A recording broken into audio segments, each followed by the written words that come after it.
Today I'm diving into a crucial topic, understanding the blood tests that women over 40 should consider to support their health and their well-being through the menopause journey.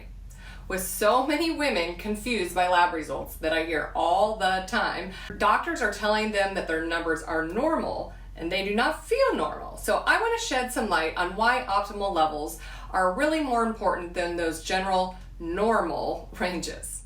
But first, if you're new here, I'm Natalie Up. I'm owner of Fired Up Fitness, where I've helped hundreds of women transform their peri to postmenopause years with my proven methods for natural hormone support and weight loss. I'd love for you to be part of our conversation and join in, so please subscribe and comment with any questions down below.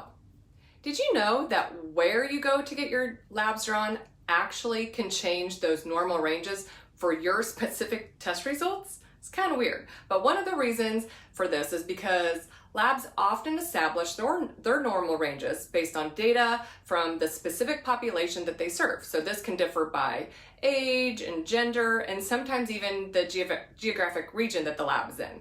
Because of this, the normal range for that lab might shift because of that sample demographics for that specific lab. Let's move on to the tests. The tests I'm going to discuss are the ones to help reduce those serious risks of diabetes, heart disease, stroke, and more as we age. Feel free to screenshot, though, any of the optimal levels I share so you can reference them later. So first is thyroid stimulating hormone, or TSH. The optimal level to aim for is between 0.5 to 2.5. Why does this test matter? Because TSH levels affect our metabolism, our energy, mood, and if they're irregular, it can potentially lead to fatigue and weight gain. So how can we improve it, especially if it's low, which is very common, and that's called hypothyroid. If your levels are low, you really want to make sure you're avoiding gluten. Some people also need to avoid dairy. You also want to avoid excessive stress. Try to eat 1 to 2 Brazil nuts daily for needed selenium. Eat eggs and fish in your diet for added iodine. And make sure you are supplementing with a vitamin D3 that also has K2. Next is fasting blood glucose. The optimal level to aim for is between 70 and 85.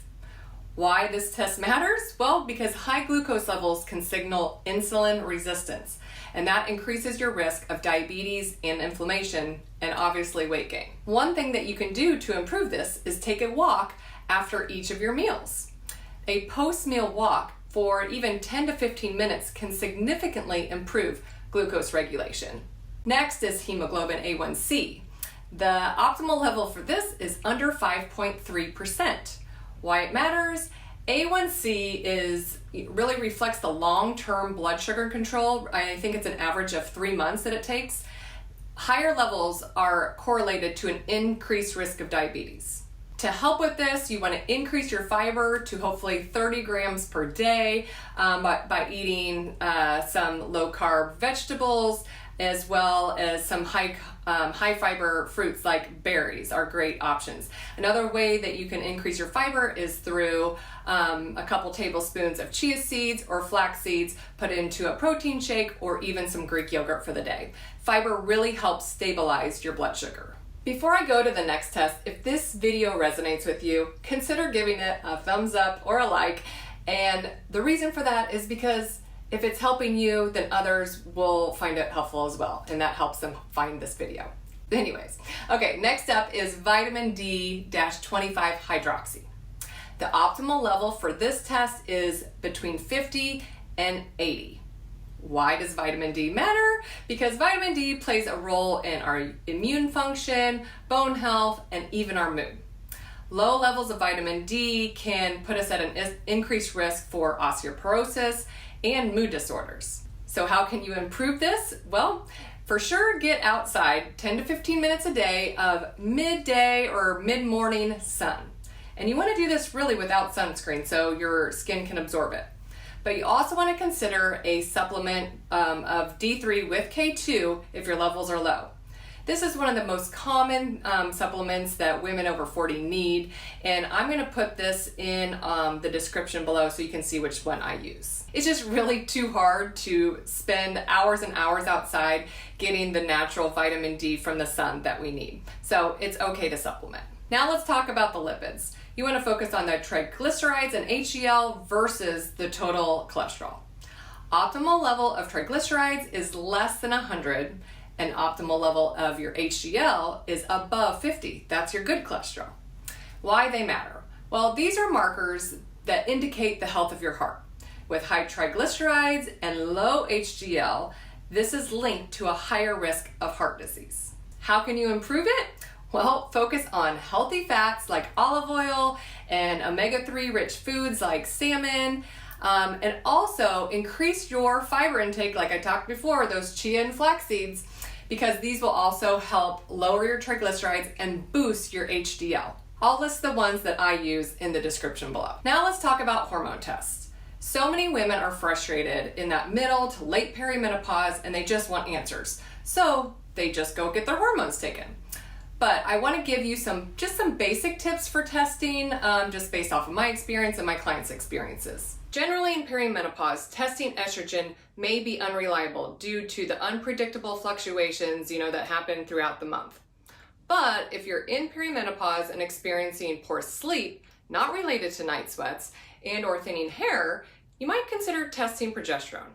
I just suggest that you test 5 to 7 days after ovulation, if possible, to see if you're outside of the normal range for that part of your menstrual cycle. If you're in perimenopause and having a lot of brain fog, low energy, and low libido, you might want to consider checking testosterone levels. However, if you're in postmenopause and as in, you've gone 12 consecutive months without a period, you should definitely check your levels if you're considering HRT. This will give you a baseline that you can then recheck later, several months down the road to make sure your levels are getting closer to optimal without going outside of the range. And before I go over the optimal ranges, please note that these ranges are just providing a framework. It's essential that you work with your own healthcare provider. I'm not a doctor. I'm just giving you, my general advice because you want to personalize and problem solve your levels based on your symptoms, your lifestyle, and your health history. Because there's such a range in perimenopause, depending on, where you are in your cycle or how often you're having a cycle, I'm just going to go over the optimal ranges today for postmenopause while taking HRT. This is the question that I get the most, so I just want to address it in today's video. Okay, for women on HRT or hormone replacement therapy and are postmenopausal, estradiol. The optimal range for this on HRT is typically between 50 to 100. And this is, this will help manage menopausal symptoms while also effectively minimizing the risk. Progesterone, for those on HRT, an optimal range for progesterone is around 3 to 5. This, helps balance estradiol and helps protect your uterus if you still have one. So if you do still have one, you have to be on progesterone if you're going on estradiol. And lastly, for testosterone, the goal for total testosterone is between 20 and 45, and for free testosterone, it's between 2 and 4. These levels will support libido, muscle mass, and energy, all with hopefully without, too many side effects like, a lot of extra acne or increased facial hair. To improve these, in addition to your HRT, I highly suggest you also consider essential nutrition and lifestyle changes. These include reducing sugar, increasing protein and fiber, properly hydrating with electrolytes, reducing your alcohol, getting more sleep, and managing stress to support your hormone balance in natural ways as well. HRT is wonderful if you can use it for, protecting your heart and your bones and your brain for that matter as we get older. However, it is not a band-aid or a magic fix to all of this. If you are doing that and not doing the lifestyle changes, you're not going to be getting the results you want. So I beg you, please consider doing these essential nutrition and lifestyle changes. The last test I want to address is not a blood test, but it's the waist to hip ratio. You do this by getting a tape measure and take the circumference of your waist I always do 2 fingers above your belly button, and then divide that by the circumference measurement of your hips. So I do that standing with your feet together, and do the largest part of your booty and go all the way around. And you're just gonna divide the waist by your hips. The optimal ratio for this that you wanna aim for is 0.8 or lower. Why does this even matter? Because if you have a high ratio, higher than that 0.8, that indicates visceral fat, and that impacts heart health and metabolic risks. You can improve that number and your abdominal fat by getting regular exercise, especially strength training and walking, lowering your stress again, lowering processed foods and sugars, and increasing protein. I hope that you're, see a trend that I've been talking about of all these things I've been repeating, but they all really do matter, and they will make a huge difference. If you can understand and focus on optimizing these levels, this will help empower you to take control of your health through your menopause journey. But be sure to ask your healthcare provider, if you do these tests, about their optimal levels, and not just accepting the normal.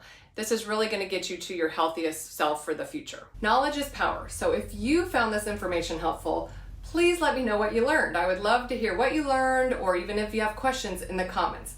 I respond to all comments, so we can have a nice little conversation. Also, consider sharing this video with a friend that you think that might be interested in this information. If you feel like you need more step-by-step guidance, make sure to also check out my online program, the Midlife Mom Bod Tune-Up. And like everything else, I'll put that link in the description below. Well, guess it's time to go. Hope you're feeling fired up. Bye.